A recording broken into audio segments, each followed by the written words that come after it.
कुछ ऐसा कार्य हो जो अपने आप में दुर्लभ हो, अद्वितीय हो, श्रेष्ठ हो। तो यही चिंतन लेकर के जिस श्लोक के माध्यम से मैं आपके सामने खड़ा हुआ हूं, बैठा हूं, यही श्लोक, यही चिंतन, यही विचार इन्हीं पंक्तियों के माध्यम से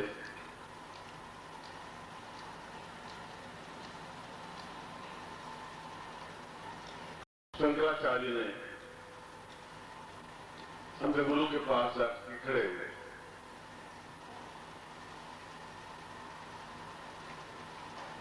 और उन्होंने कहा कि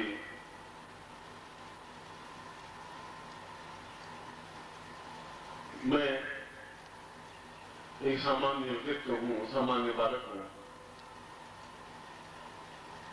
मैं एक ऐसा बालक हूं जहां कोई ज्ञान नहीं मुझे। एक पत्थर पे, सड़क पे पड़ा हुआ एक कहीं का पत्थर हूं जिसको कोई भी ठोकर मार देता है। और मैं केरल से रवाना होकर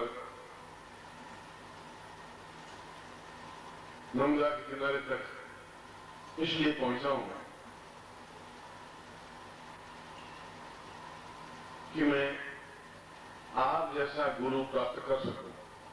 मगर आपसे पहले मैंने पूर्ण शिव साधना की, इसलिए शिव साधना की कि मैं उनसे और कुछ चाहता ही नहीं था। मैं तो उनसे ये चाहता था कि इस जीवन में कोई ऐसा गुरु है जो मेरा अभीष्ट लक्ष्य मुझे दे सके, जो मेरी मन की इच्छा है पूरी कर सके, मेरे जीवन को पूर्णता दे सके, मेरे जीवन को अद्वितीयता दे सके। गोविंद पादाचार्य चुपचाप सुनते रहे। उन्हें ज्ञात था कि उन्होंने शिव साधना की है इस बालक में। और उस शंकराचार्य ने भी ये संघर्षपूर्ण जीवन व्यतीत किया। इतना संघर्षपूर्ण जीवन की केवल 8 साल का बालक जब उसका संन्यास लिया तो घर वालों ने अलग कर दिया, समाज ने अलग कर दिया। तो समाज के बंधन उसमें बहुत ज्यादा मजबूत थे, तुम जाति से बाहर। और उसी समय उन दिनों में उनकी मां की मृत्यु हो गई, जो जगन जननी थी, जो जन्म देने वाली थी। और अपने परिवार वालों को, कुटुंब वालों को, समाज के लोगों को कहा कि ये मेरा धर्म है, मेरा कर्तव्य है कि मैं अपनी मां का दाह संस्कार करूं। उनका भी नहीं, समाज अपने आप में बहुत तीक्ष्ण है कि तुम समाज से बाहर हो और तुम काम भाग नहीं लेंगे।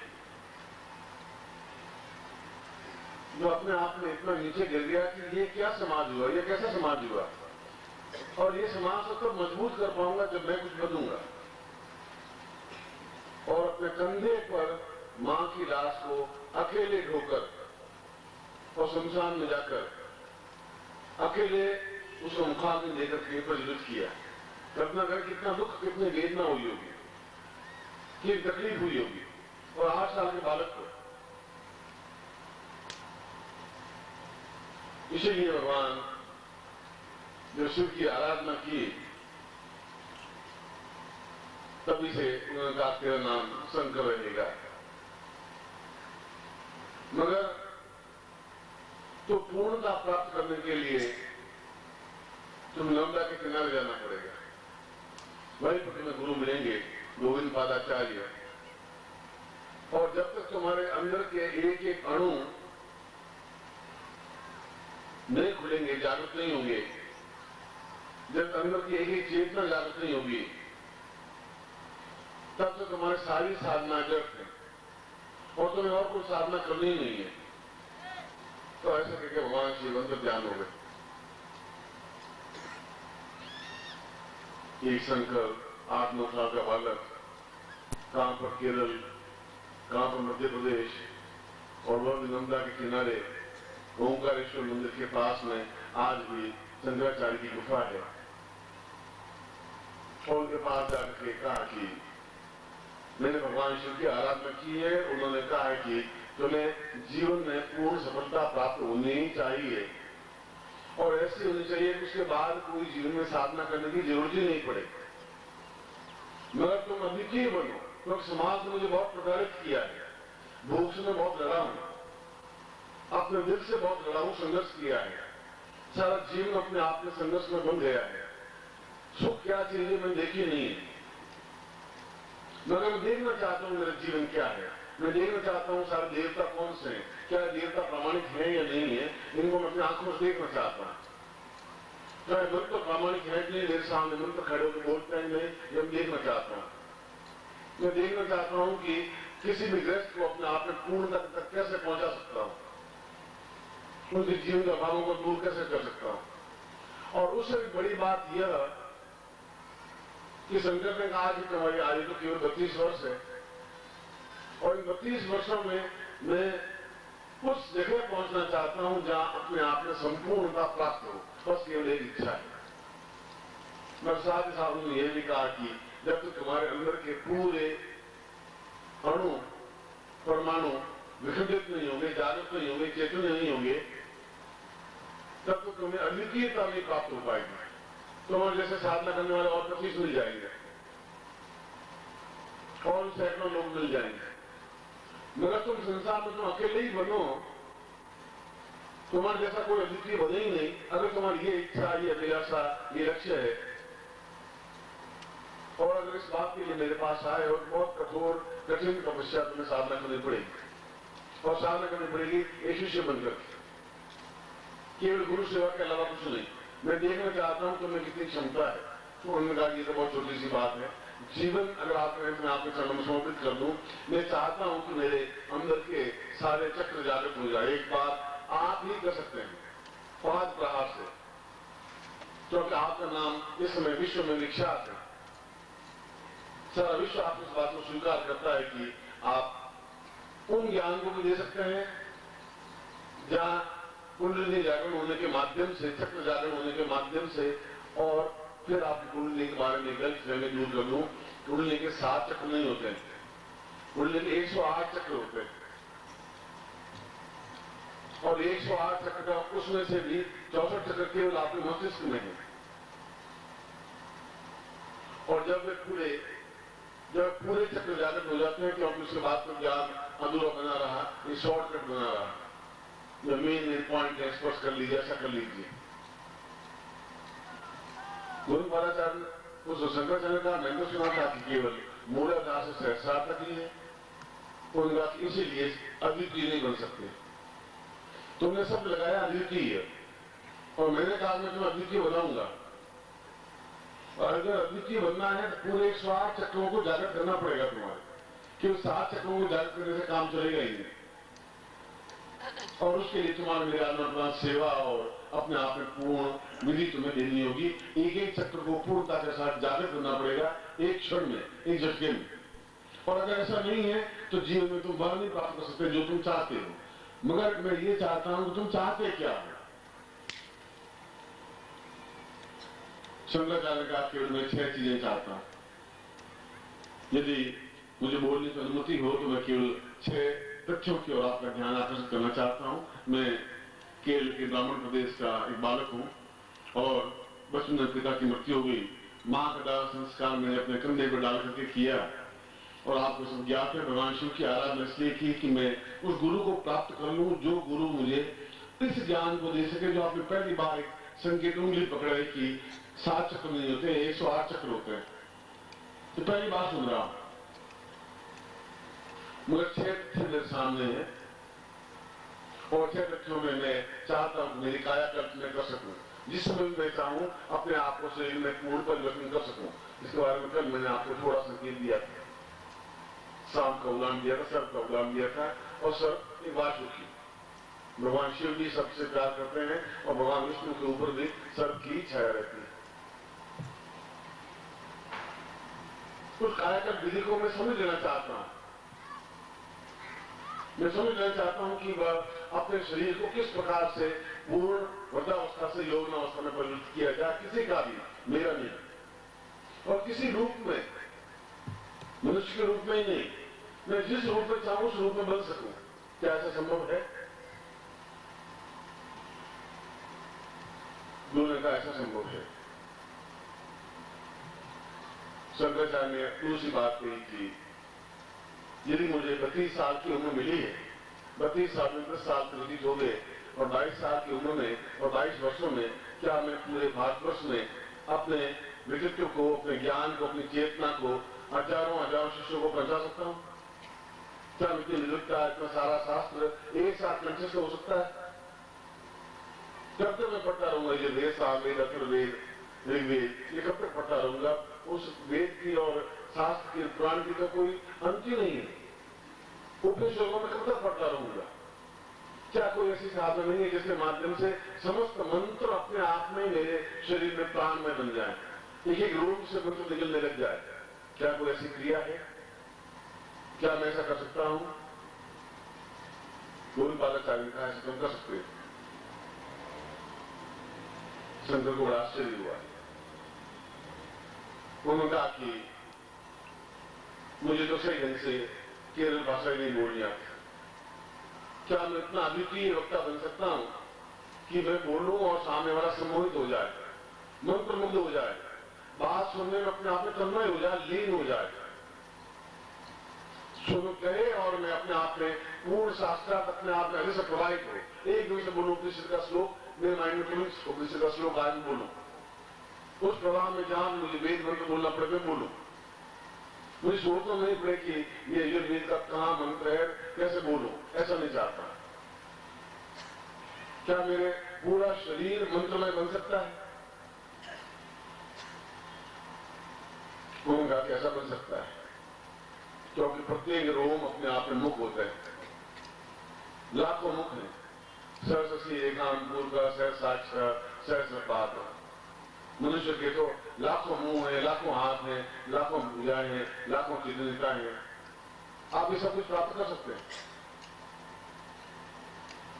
तो चौथा एक और बिंदु कि क्या इस कुंडली जागरण के माध्यम से मैं अपने पिछले सैकड़ों जन्मों को और क्या अगले सैकड़ों जन्मों को एक साथ देख सकता हूं?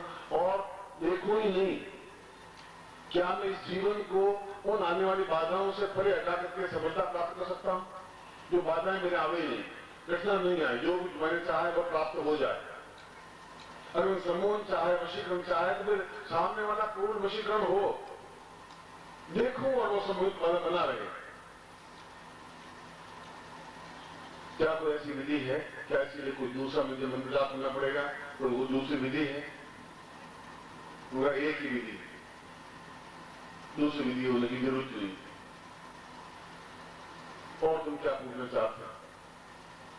शंकराचार्य ने कहा कि मैं अंतिम इच्छा मेरी यह है कि मैं अपने जीवन में आचार्य पद प्राप्त कर सकूं, उच्च कोटि का गृहस्थ बन सकूं, उच्च कोटि का कवि बन सकूं, उच्च कोटि का लेखक बन सकूं, उच्च कोटि का वक्ता बन सकूं, उच्च कोटि का सम्मोहक व्यक्तित्व बन सकूं, और मैं उस वशीकरण के माध्यम से पूरे ब्रह्मांड को जागृत करता हुआ चेतनायुक्त बना सकूं।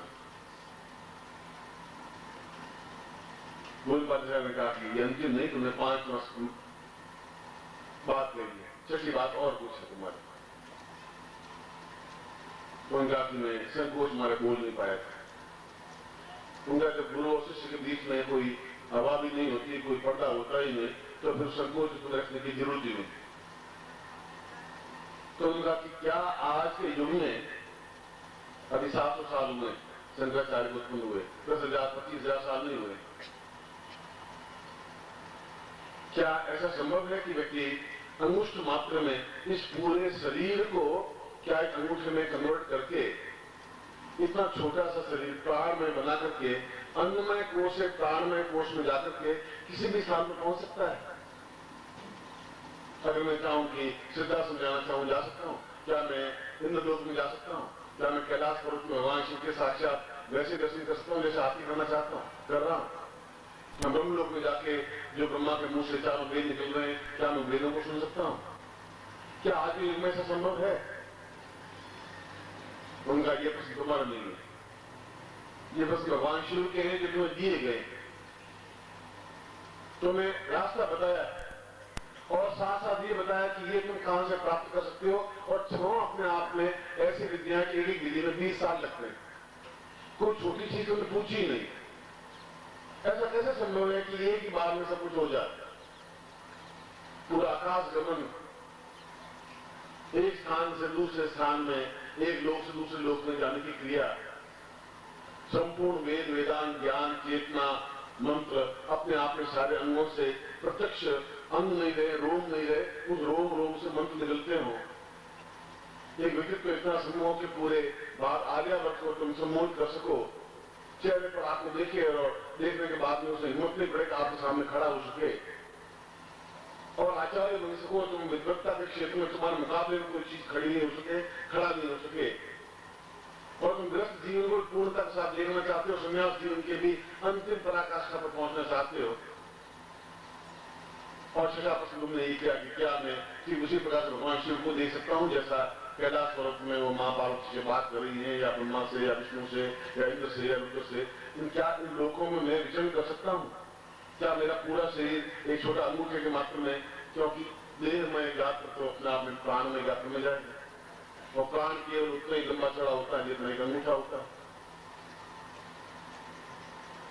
तो उनका शास्त्रों में इसके बारे में कहा गया कि प्रत्येक यह विधि अपने आप में इतनी महान है कि पूरे एक ही विधि प्राप्त कर ले तब भी आदमी अद्वितीय बन जाता है, और उसमें भी उसको 20 साल लगते हैं। ये तुम्हारे साथ में जितने सन्यासी से बैठे हैं, ये जो सीख रहे हैं, उनमें किसी कोई मंत्र सिखा रहा हूं, किसी कोई मंत्र सिखा रहा हूं, कोई 15 साल से, कोई 20 साल से, और तुमने यहाँ करके एक साथ सातों चीजों को मेरे सामने 100 चीजों को एक साथ रख दिया जो अपने आप में एबनॉर्मल है। उस ज्ञान को तो कोई बता ही नहीं सका, बताया ही नहीं। आज तक ये स्पष्ट ही नहीं हो पाया, क्योंकि आने वाली पीढ़ियां, गोविंदाचार्य ने कहा कि आने वाली पीढ़ियां फिर 7 चक्र में उलझ जाएगी। उनको मालूम ही नहीं कि 108 चक्र कहां होते हैं, और जो ज्ञान नहीं है तो 108 चक्रों को जागृत करेगा कैसे? जागृत होंगे नहीं तो फिर रोम रोम से बिल्कुल ध्वनि होगी कैसे? और देह को प्राणों में कैसे कन्वर्ट किया जाए फिर भी देह सुरक्षित रहे, और उसके बाद में वह प्रत्येक लोक में यात्रा कर सके 1 सेकंड में। ये कितना आनंददायक तथ्य है, कितने आनंददायक प्रश्न है। क्या कोई ऐसा गुरु मिला? मगर गुरु बदलने से पहले भगवान शिव की पूर्ण साधना की, एक पैर पे खड़े होकर के, पत्ते खा करके। वो ये जानना चाहता कि मुझे केवल एक ही साधना करनी है, इतनी उम्र मेरे पास है ही नहीं, उम्र मेरे पास केवल 21-22 साल बची है, और पूरे आर्यावर्त को अपने हाथों में, अपने मुट्ठी में कस लेना है, मंत्र में बन जाना है, चेतना में बन जाना है, पूरे ब्रह्मांड में यात्रा कर लेनी है, और ये दिखा देना चाहता हूं कि मैं आचार्य हूं। मैं दिखा देना चाहता हूं मेरे शरीर में, चेहरे में एक अपूर्व ओज है। मैं दिखा देना चाहता हूं इतना चुंबकीय शक्ति है कि मैं जो कुछ चाहूं वैसा किसी को भी अपने अनुकूल बना सकता हूं, चाहे वो अधिकारी हो आज के युग में, चाहे वो और कोई व्यक्तित्व हो, मेरे सामने खड़ा नहीं रह सके। और सबसे बड़ी बात की आप उन सारे चक्रों को एक साथ जागृत करना चाहते हैं। उनका सीखूंगा तो मैं आपसे, लेकिन और कोई गुरु इस समय इस विधि का और कोई ज्ञाता है ही नहीं। मृत देह को वापस जागृत करने की संजीवनी ज्ञान और किसी के पास है ही नहीं। वृद्धावस्था में बिल्कुल मृत्यु के सन्निकट आए हुए व्यक्ति को पूरा जीवन दे दिया जाए, उनको पूरा ठीक कर दिया जाए, और विद्या किसी के पास नहीं है। उन लोगों में यात्रा कर ली जाए जो अपने आप में अद्भुत और आश्चर्यजनक है, और किसी के पास विद्या नहीं है। क्या मैं बिल्कुल एक मरे हुए व्यक्ति को वापस जीवित कर सकता हूं? तुम तब जीवित कर सकते हो जब तुम्हें एक गुरु मिले, जहां तुम्हारे मन में गुरु के प्रति पूर्ण भावना हो, और गुरु पूर्ण प्रश्न होकर तुम्हें ऐसे ही चक्रों को जागृत कर सके। तो उनका मैं तैयार, उनका भी नहीं, यह असंभव नहीं है। और यह भी कोई जरूरी नहीं तुम मंत्र जाप करो, मगर सिद्धिदात्री दिवस के दिन ही संभव है, न इससे पहले न बाद में। सिद्धि तभी प्राप्त हो सकती है, इतनी उच्च कोटि की दीक्षा तभी मिल सकती है, इससे पहले नहीं मिल सकती, क्योंकि आपने पूरे शास्त्र को एक साथ इकट्ठा करके रख दिया है। ये दिमाग, ये मनुष्य का दिमाग नहीं हो सकता है, इतने उच्च कोटि के तत्व तुम्हारे मानस में नहीं आ सकते, किसी के मानस में आए ही नहीं। न ऋग्वेद में आया, न यजुर्वेद में आया, न सामवेद में आया, न अथर्ववेद में आया, न उपनिषदों में आया, न पुराण में आया। ये मस्तिष्क में किसी और व्यक्ति की है और भगवान शिव के अलावा और कोई उस चीज को बता ही नहीं सकता जो अपने आप में मृत व्यक्ति को जीवित कर सके, चेतना दे सके, रोग रहित कर सके, अपने आप को चुंबकीय कर सके और 108 कुंडली जागृत कर सके। मैं स्वयं जब गोविंद पादाचार्य के और शंकराचार्य के भाष्य को पढ़ा तो आश्चर्य लगा कि क्या हम सब अभी अंधेरे में भटक रहे हैं और मैं स्वयं अपने शिष्यों को समझा ही नहीं पा रहा हूं। उन शिष्यों को ज्ञान नहीं, क्या उन शिष्यों को एक बार इतना एहसास नहीं करवा दिया जाए कि उनका शहर अपने आप में बहुत अपने आप में समूह बन जाए, उतनी ताकत आ जाए उनके शरीर में, अपने आप सारों वेद पुराण फिर मंत्रों की जरूरत नहीं कि ये मंत्र जपे फिर वो मंत्र जपे, वो साधना करें वो साधना करें, इसकी जरूरत रही नहीं। उनका मुझे कोई साधना करनी नहीं, उम्र ही मेरे पास कम है, मुझे और कोई साधना चाहिए नहीं। शिव ने कहा अगर साधना तुम्हें यही करनी है कि 6 साधनाएं अपने आप में मिलकर के सर्वांग पूर्ण व्यक्तित्व बन सकता है, और अगर ये साधना चूक गए शंकर तो तुम जीवन चूक जाओगे, पूरा जीवन अपने आप में खोखला निरर्थक हो जाएगा। मगर एक बात ध्यान रखना कि वरदान मांगो गुरु से तो एक ही मांगना कि मुझे पूरे 108 चक्र जागृत हो, 7 चक्र जागृत नहीं। वो तुम्हें भरमाए भटकाए कुछ भी करे, तुमने मेरी साधना की है, सिद्धि प्राप्त की है, तो मैं तुम्हें केवल वही जगह पहुंचा रहा हूं जहां तुम्हें ये प्राप्त हो सकता है और तुम्हें संजीवनी विद्या दे सकता है। वह मत व्यक्ति को जीवित करने की कला जानते हैं। वे जानते हैं कि शरीर के प्रत्येक रोम रोम में किस प्रकार से अग्नि ज्वाला पैदा की जा सकती है। वे जानते हैं कि वरदान देने की क्रिया कहां से आ सकती है, श्राप देने की क्रिया कहां से आ सकती है। यदि पुण्य जागृत पूरा हो तो आप जो बोले वो सत्य हो ही, फिर उसको वरदान कहते हैं। और यदि आपने किसी क्रोध में कह दिया तो भस्म हो गई, समाप्त हो गई, चाहे आप कैसे करोड़ शत्रु हो। ये वरदान देने की और श्राप देने की कला, ज्ञान, चेतना तभी आ सकता है जब आपका पूरा शरीर कुंडली जागृतमय हो। क्या तुम ऐसा कर सकोगे? उनका कि अगर 21 साल बचे, 20 साल यदि आप कहें कि नाम की सेवा करने को तैयार है, 1 साल मेरे लिए बहुत होगा, मगर दूसरे वर्ष गोविंद पादाचार्य मुझे नहीं मिलेंगे, फिर भगवान शिव की वो आराधना मेरी देखा जाएगी। फिर जो जीवन में चाहता हूं कि ये सारा रहस्य देखूं, मैं देखूं कि मेरे सामने कोई परास्त हो, कोई विद्वान खड़ा ही नहीं रह सके और शंकराचार्य के सामने आचार्य कहलाए। कोई विद्वान चाहे काशी में, चाहे वाराणसी में और चाहे भोज में, चाहे उज्जैन में रहे, उनके सामने को टिक नहीं पाया, इसलिए आचार्य कहलाए। मंडन मिश्र को भी उनके सामने दलित होना पड़ा, चरण झुकने पड़े, उनको हाथ जोड़ना पड़ा, जो कि उस समय का संसार का सबसे श्रेष्ठ विद्वान था। और एक स्थान से कायाकल्प करके और दूसरे स्थान में जा सके। जब मंडन मिश्र की पत्नी और मंडन मिश्र का, इन दोनों का और शंकराचार्य का शास्त्रार्थ हुआ, मंडन मिश्र ने कहा मैं तुम्हें बहुत उच्च कोटि का विद्वान नहीं मानता हूं, क्योंकि मैं संसार का सर्वश्रेष्ठ विद्वान हूं, मुझे चारों वेद कंठस्थ है, मुझे उपनिषद कंठस्थ है, मुझे पुराण कंठस्थ है, आप जो भी पूरा जो भी मैं मुख से उच्चारण कर सकता हूं, मैं आप मेरे सामने शास्त्रार्थ करेंगे।